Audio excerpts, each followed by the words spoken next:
തിരുവനന്തപുരത്തെ IB ഉദ്യോഗസ്ഥയുടെ മരണം സംബന്ധിച്ച് കേസിൽ സുഹൃത്തും സഹപ്രവർത്തകനുമായ സുഗാന്ത് സുരേഷ് ഹൈക്കോടതിയിൽ മുൻകൂർ ജാമ്യം തേടി.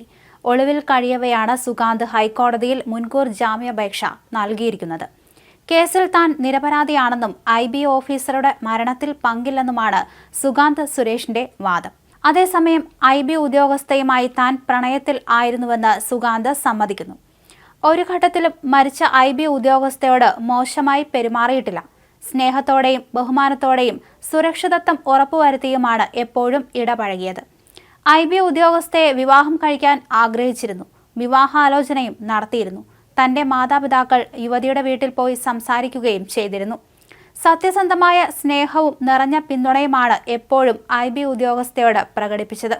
IB ഉദ്യോഗസ്ഥയുടെ വ്യക്തിപരമായ ഇഷ്ടാനിഷ്ടങ്ങളെയും തീരുമാനത്തെയും എപ്പോഴും അംഗീകരിച്ചിരുന്നു.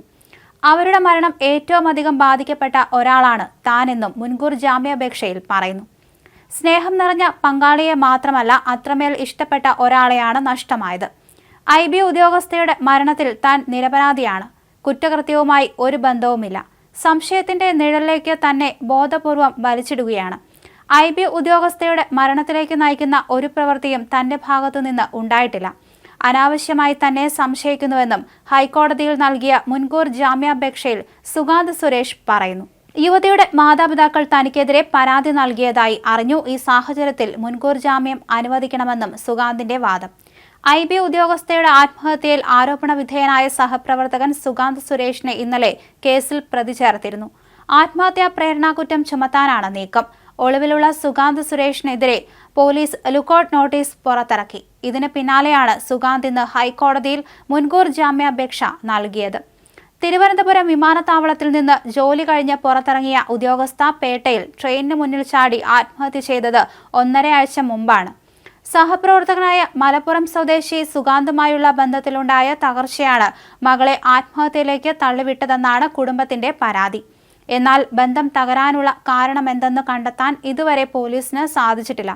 ഉദ്യോഗസ്ഥ മരിച്ചതിന് ശേഷം ഫോൺ സ്വിച്ച് ഓഫ് ചെയ്ത സുഗാന്തും കുടുംബവും ഒളിവിൽ പോയെന്നാണ് പോലീസ് പറഞ്ഞത്.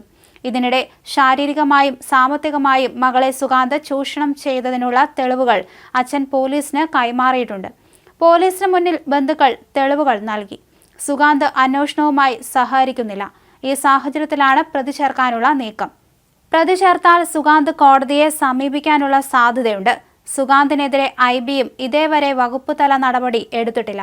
വിദേശത്തേക്ക് കടക്കാതിരിക്കാനാണ് സുഗാന്തിനെതിരെ ലുക്കൌട്ട് നോട്ടീസ് ഇറക്കിയത്.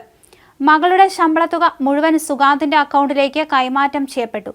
മകളുടെ അക്കൗണ്ടിൽ ബാക്കിയുണ്ടായിരുന്നത് 1000 രൂപ മാത്രമാണ്.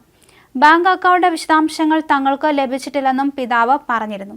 അതേസമയം ആരോപണ വിധേയനായ സുഹൃത്ത് സുഗാന്തിന് ഒരേ സമയം ഉണ്ടായിരുന്നത് 3 പ്രണയബന്ധങ്ങളെന്ന റിപ്പോർട്ടുകളും പുറത്തുവരുന്നുണ്ട്. പത്തനംതിട്ടക്കാരി ലൈംഗികമായി ദുരുപയോഗം ചെയ്യപ്പെട്ടതിന് ശേഷം തിരുവനന്തപുരത്തെ സ്വകാര്യ ആശുപത്രിയിൽ ചികിത്സ തേടി. പത്തനംതിട്ടക്കാരി ഉൾപ്പെടെ 3 വനിതാ IB ഉദ്യോഗസ്ഥരുമായി ഒരേ സമയം സുഗാന്ത് അടുപ്പം സൂക്ഷിച്ചിരുന്നതായിട്ടാണ് അന്വേഷണ സംഘത്തിന്റെ കണ്ടെത്തൽ.